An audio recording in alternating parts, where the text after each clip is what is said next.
One thing about me, I absolutely love Scooby-Doo. And I feel like Scooby-Doo, Goosebumps, like all of the creepy things from the early 90s, 2000s era definitely started my lore.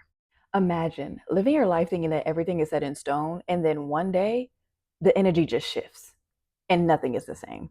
A ghost in a corner, a story whispered on a reservation, or even the twist of fate where destinies trade places. These aren't just tales, these are encounters that really leave you questioning what's real and what's not.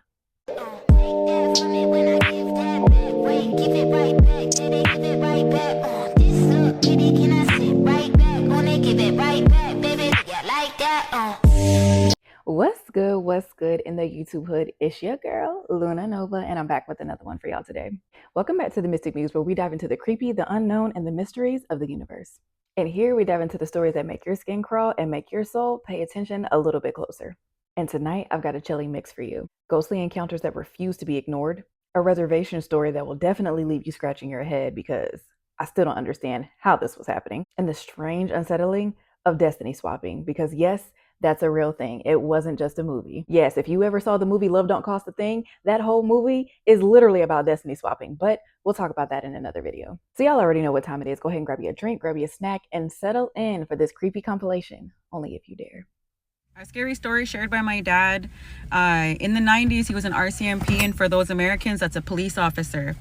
And so one night he was out patrolling, and him and his partner got a call to a nearby res where they had to pick up a man, an elderly man that was acting up or something like that.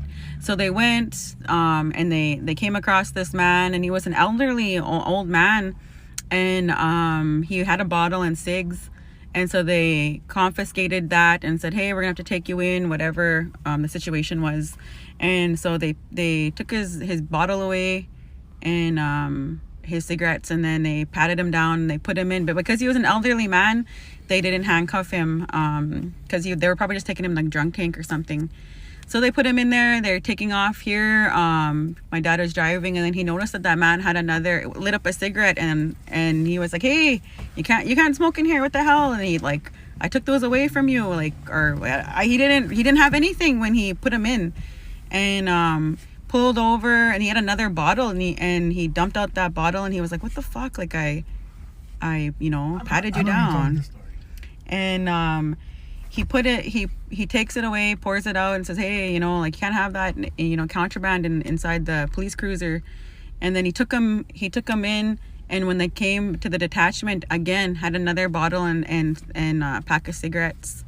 And he was like, where are you getting this from? And that man just laughed, and he said, I sold my soul. He said, I'll never go without. I'll always have liquor and smokes.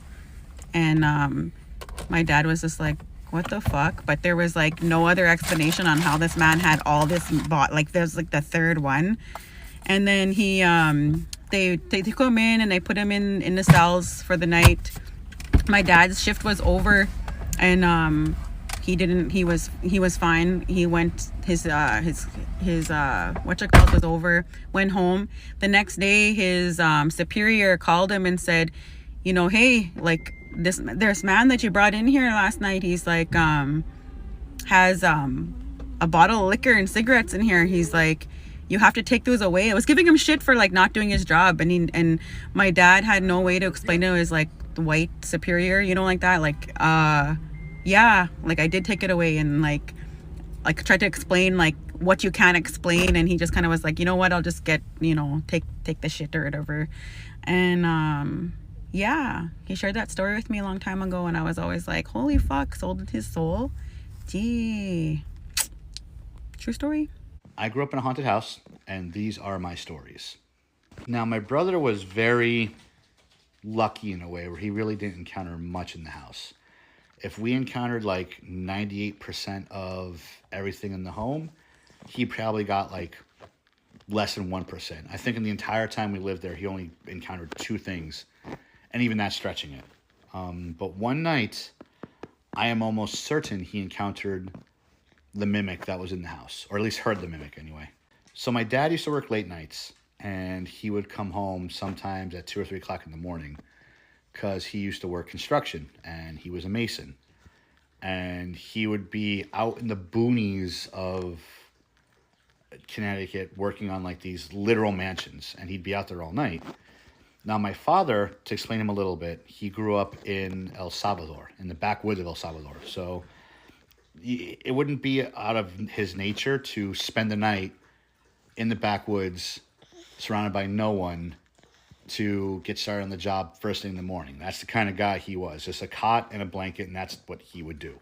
So my brother wakes up around the time my dad should have came home, around 1 or 2 a.m., and he distinctly hears the sound of the kitchen door opening and then hitting the chair that was next to the door and sliding against the ground and hitting the table. This was a regular occurrence in the house, and my dad was very aggressive when he would open the door. He just would open it, hit it, and then he would stomp into the house like a dinosaur. And these are the distinct sounds my brother heard. So he hears my dad stomp into the kitchen, close the door, stomp into, or rather in front of like the stove, and then basically pull like the top of the pot that my mom would leave the pot of food off of the pot. Now, he didn't just pick it up. He distinctly almost slid it across the top. So it made like a distinct like shing sound that my brother heard. And then he heard my dad grab a plate, grab my mom's notorious wooden spoon. And if you're Latino, you know what I'm talking about when I say notorious wooden spoon. And he distinctly heard my dad put food onto the plate, but very aggressively. Like he heard like the wooden spoon hit the plate a bunch of times that he was putting food on the plate. He then heard my dad walk over to the kitchen table, slide another chair out against the floor, sit down, and he heard my dad begin to eat. And little by little, the sound was like dissipating, getting lower and lower as he was eating. Now, the weirdest part about all this, if it couldn't get weird enough, is that whoever it was never turned on the light for the kitchen. They did everything in the pitch black. Where our bedrooms were situated, it was kind of tough to wake everybody up, you know what I mean? So like he and my brother would have seen like the light come through the bottom of the door, and you know, he would have known. So at this point in time, I forget, I kind of like, it's a little foggy exactly what happened, but my brother said that I moved, sneezed, I did something because I was sleeping in the bed across the way from him because we were sharing a bedroom, and he freaked out, put the covers over his head, and then just fell asleep that way. Later on that morning, my brother comes in the kitchen and doesn't see the pot of food. So he asked my mom, hey, did Pop come home last night? And mom was like, no, he didn't come home. He probably stayed the night over at the construction site. And my brother instantly freaked out because he distinctly heard all of this. He wasn't dreaming. He was up. He was awake. And he heard everything. And of course he tells my mom. My mom's like, oh, don't, you know, obviously because my mom knows, like, don't feed into this stuff. She's like, oh, don't worry about it. It's fine. And then from then on, he really didn't see much since.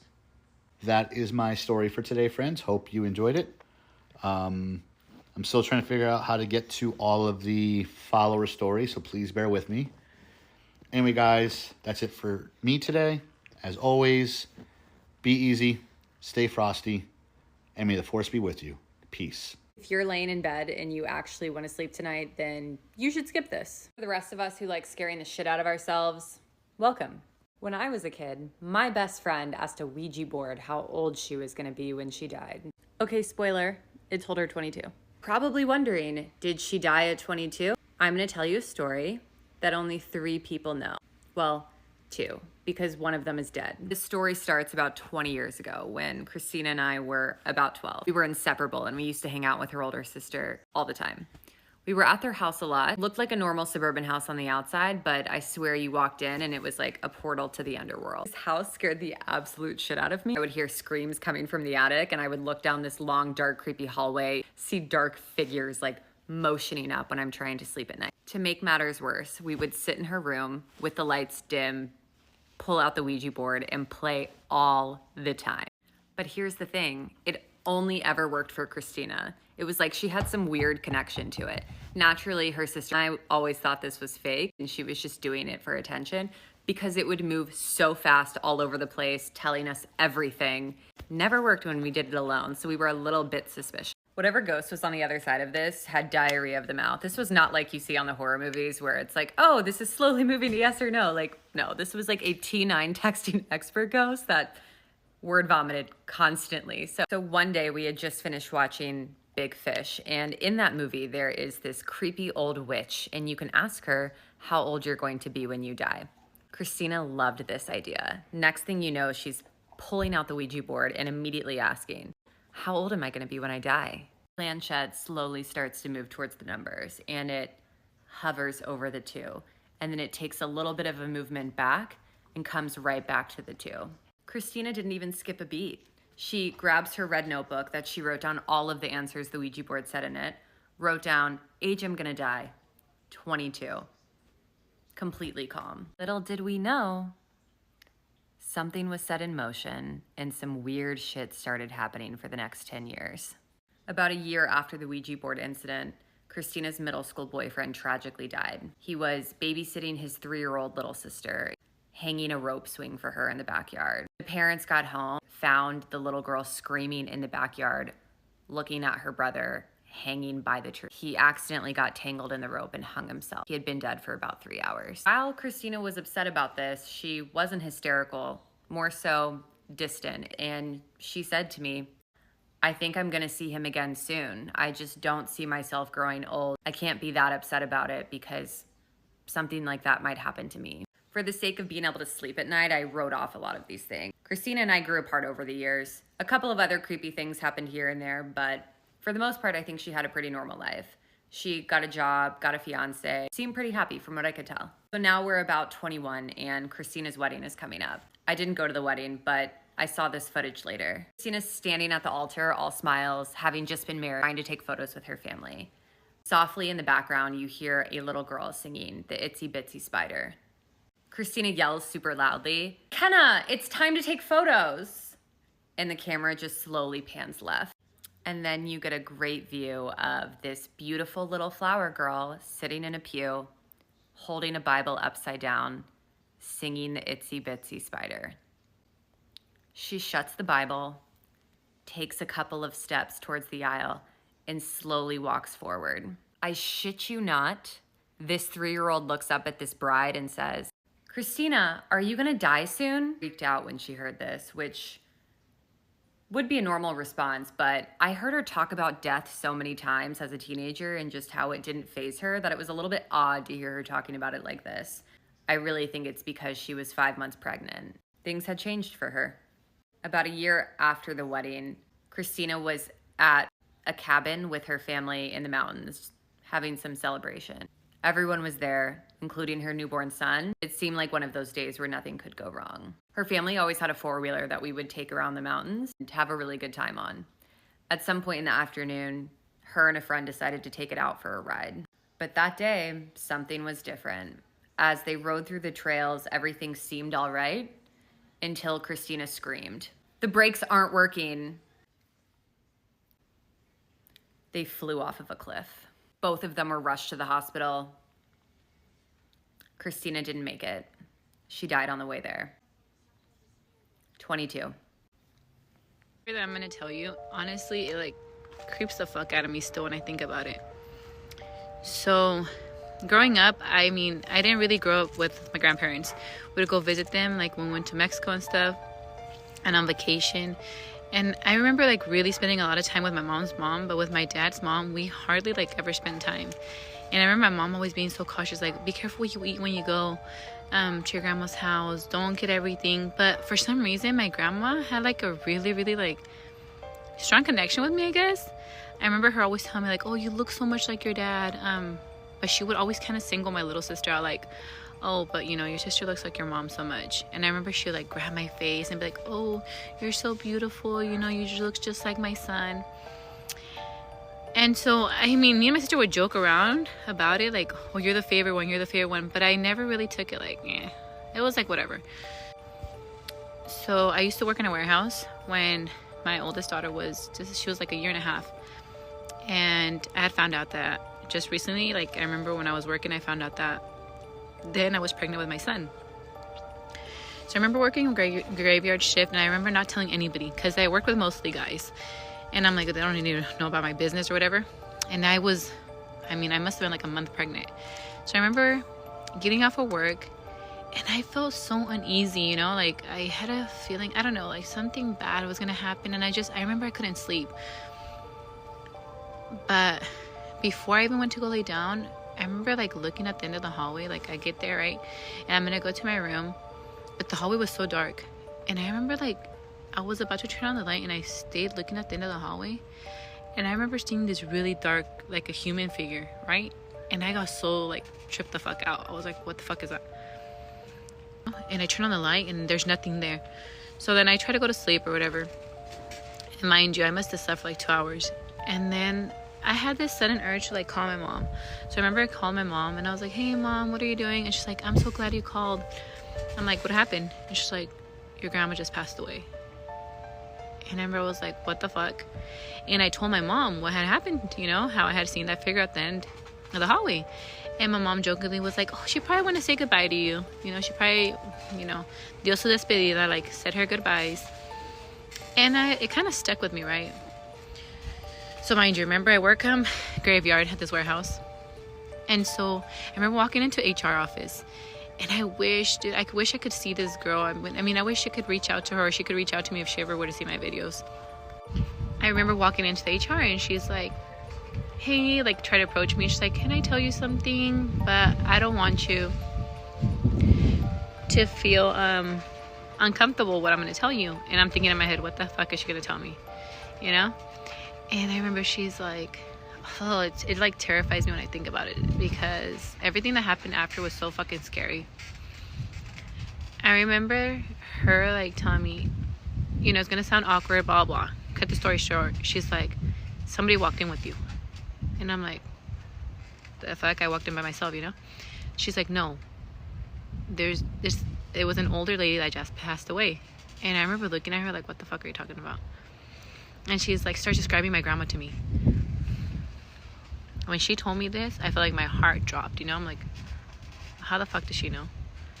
And so she tells me that, and then she's like, but she can't rest. Like, she needs to tell you something. And I'm like, tell me what? Like, you can't tell me? You know? And she's like, no, like, your grandma needs to tell you. And I remember I was like, no, like, I don't want her to come to me. Like, how is she gonna come to me in a dream? Like, I was starting to trip. Because, mind you, when my grandma passed away, the way I remember her, like, no, I was so terrified, honestly, when she passed away. Like, I didn't want her to come back to me like that. She was very old already when she passed away, but her skin was so fragile. Like, if you picked her up, like, literally her skin would rip wherever she was, like, picked up from. So she's like, she's gonna come to you, blah blah. And I'm like telling her, like, no, like pleading, like, no, I don't want her to come to me. Like, I sound like a crazy person. And so she's like, but she's not coming to you right now, you know? And she's like, when you have your son. When she told me that, I was already tripping, you know? This just like threw me overboard, right? And so she's like, yeah, when you have your son. I hadn't told anybody I was pregnant, let alone I didn't even know what I was having. So I remember every night like praying to God, like, please don't let her come to me, please, I'm terrified of her, like, I don't want her to come, God. Like, I would pray for her every night. Like, I was literally terrified of her. And the day comes where I have my son, right? So I'm continuing to pray every night for her, like lighting candles for her, and I'm like, please don't come, please don't ever come. I don't care what you did. Like, I don't want to know what you have to tell me. Like, why are you choosing me? Like, choose somebody else. Like, and I remember telling the same girl that told me that, and I'm like, can she choose somebody else? Like, and she's like, no, because she knows you're strong and you're going to be able to handle what she's going to tell you. And that stuck in my head, and I remember just like losing it, to be honest. And I don't know, I felt like so uncomfortable my whole pregnancy because I just was waiting for her to arrive. So I ended up having my son, and at that time my daughter had her own room, but she would sleep in a little toddler bed in my room. So the toddler bed was right next to my bed, and I remember like breastfeeding my son. Tell me why. This is when I think about it, it's so terrifying, to be honest. Like, I really hope she doesn't ever come back, because my daughter's sitting in her toddler bed, and she kind of like sits up, and she's like not fully awake, right? So she's sitting up, and her eyes, they're like not open, but she's like, I don't know if she's trying to open them or rolling back, but I'm tripping the fuck out. I see her sit up, and then she's like, kukui, kukui. Bitch. Kukui? You know, I'm like, kukui, and I'm like calling her name, like, wake up, wake up. But let me give you a little background. When my daughter, when I was changing my daughter's diaper, right, we had a picture of my grandma in a spare room at my mom's house. And I remember how she like looked up at the picture, and she was like, kukui, kukui, pointing at my grandma's picture. And I'm like, kukui, like, what the fuck are you talking about? Like, kukui is like something scary, right, in Spanish. And I'm like, mom, telling like my mom, come here, look what she's saying. And mom's like, what the fuck, like, why would she say that? So when my daughter sat up in the bed and she was saying that, in my heart I knew it was my grandma. And I was like, I can't do anything for you, you know, like, I'm not the person. But it made me so angry to think that she was like going after my daughter.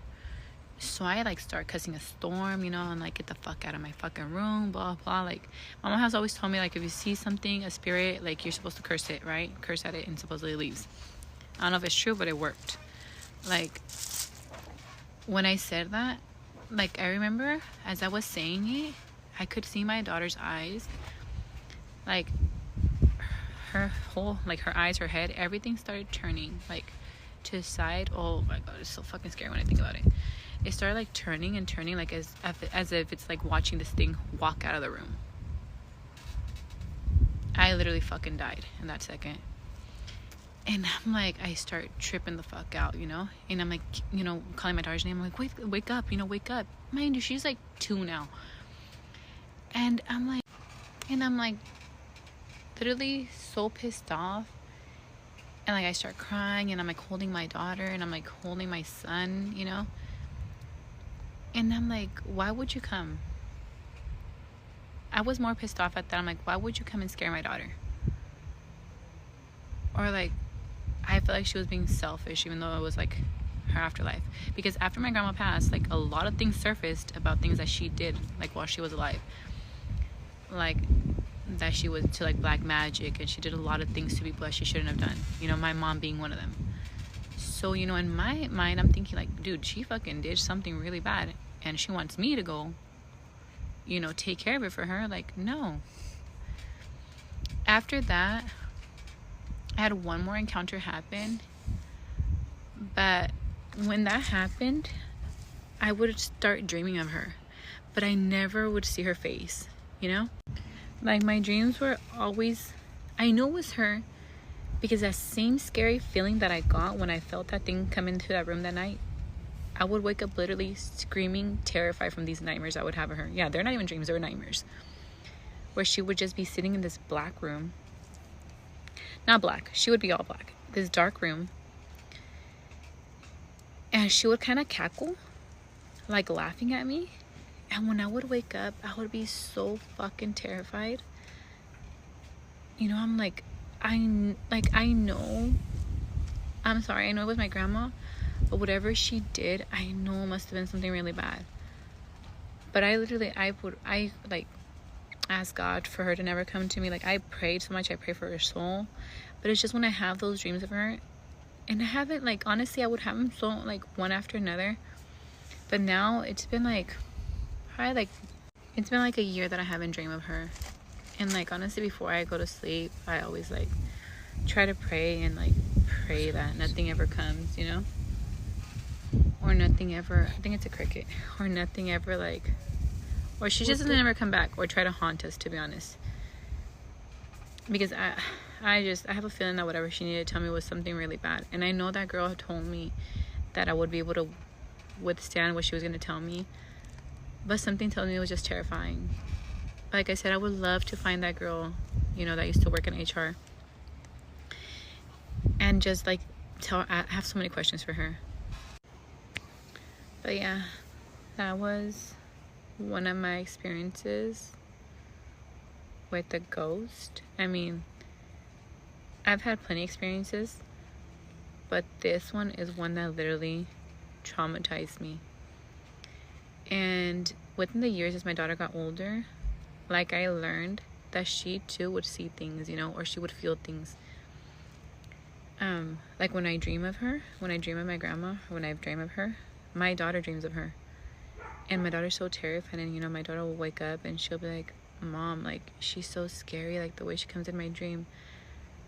But I think I get afraid sometimes, thinking like, if she didn't get through to me, will she try to get through to my daughter? Imagine your best friend smiling in your face, but behind your back, she secretly traded your child's destiny for her own. That's exactly what happened in a small town in Nigeria, and the price to pay was horrifying. I am back with another spooky story. So in a small town in Nigeria, these two women were as close as sisters. We're gonna call them Fioma and Chika. Fioma and Chika grew up together and they seemed inseparable, like from childhood. They did everything together and they even lined up their lives to match with each other. They got married in the same year and they were pregnant together. They only had their babies months apart. After giving birth, Fioma's child was frail, always coughing, never strong enough to walk. And Chika's baby boy, meanwhile, was thriving, chubby, healthy, and full of life. And Fioma was concerned about her child's life. So one night, in desperation, Fioma went to a dibia, which would be like a witch doctor, and he told her, your child's Ori, their destiny is weak, but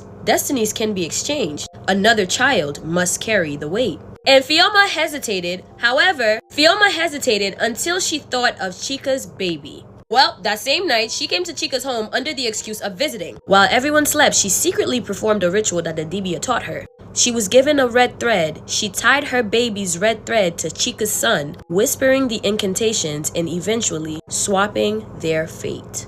The next morning, Fioma's child was suddenly laughing, strong, and full of life. But Chika's boy grew pale, sickly, and hollow-eyed. And Chika wept and wept, never understanding how or why her healthy child started wasting away. And all the while, Fioma kept silent, smiling through her guilt.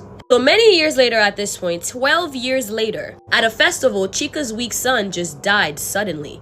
People are mourning, and obviously this got the people talking. During that boy's funeral, they said that the boy rose from the casket and said, Mother, Fioma stole my life. And that same night after the funeral, Fioma's daughter woke up screaming. Her skin suddenly turned cold, her eyes turned white. She was calling out in what sounds like a boy's name. And she was screaming, give it back. It was never yours. And from then on, Fioma's household was just never at peace. Her daughter is still alive, but it seems like now the daughter loses grip with reality often. And as for Chika, she never forgave her friend. She understood what happened, and she always said, if you steal destiny, destiny will find a way to balance itself. Wow, this one was scary. It really do be your own man. Like I say at the end of every single video, I love you, my abducted humans, from your favorite Haitian homegirl.